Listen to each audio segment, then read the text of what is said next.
बुढ़ापे का सच। आज फिर से इंसानियत को मरते देखा है, जब एक बूढ़े बाप को ठंड में रोड पर ठिठुरते देखा है। न जाने कैसे छोड़ देते हैं लोग अपने माँ बाप को। आज फिर एक ज़िंदगी को बेदर्दी से मरते देखा है। उसकी आंखों में आंसू थे, चेहरे पर एक चाहत थी। इतनी मुश्किल में भी उसके चेहरे पर एक छोटी सी मुस्कुराहट थी।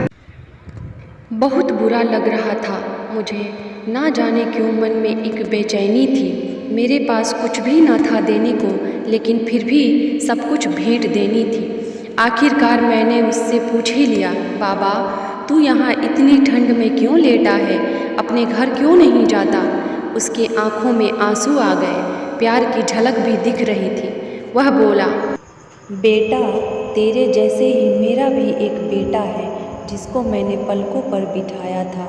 प्यार तो खुद से भी ज़्यादा किया था उसको, क्योंकि उसके ऊपर से उठा उसकी माँ का जो साया था। मैं बाप होकर उसको एक माँ का भी प्यार दिया।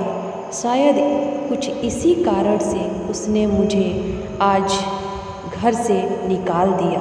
ना सोचा था मैंने कि कभी ऐसी भी घड़ी आएगी जब बेटी अपने माँ बाप से दूर आई है। आज वही मुझे घर से निकलवाएगी।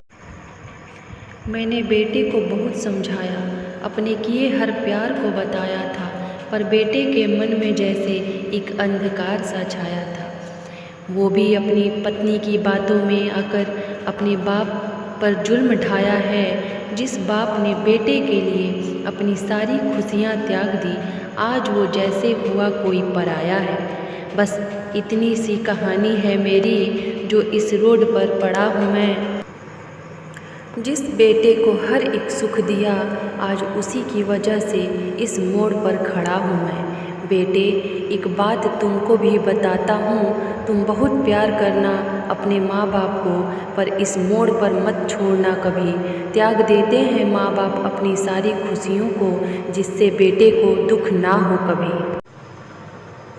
मैंने भी बहुत प्यार किया था अपने बेटे को, पर आज कुछ इस कदर बहाया गया हूँ। पर तू कभी न छोड़ना अपने माँ बाप का साथ, आज जिस तरह से मैं ठुकराया गया हूँ। इतना कहकर बूढ़ा व्यक्ति रोने लगा, अपने बचे हुए जीवन को रो कर ही खोने लगा। फिर मैं भी वहाँ से चला गया। उसका दर्द मुझको भी रुला गया। इतनी समझ तो नहीं है मुझ में कि मैं समझाऊं, पर फिर भी एक बात कहना चाहता हूँ हर बेटे को, मत छोड़ कभी उस माँ बाप को बेसहारा, जिसने तेरे लिए अपने हर सुख को खोया है। माँ बाप तो वो सूरज हैं, जिसने खुद आग में जलकर तेरे जीवन के हर अंधकार को धोया है। Thank you, bye.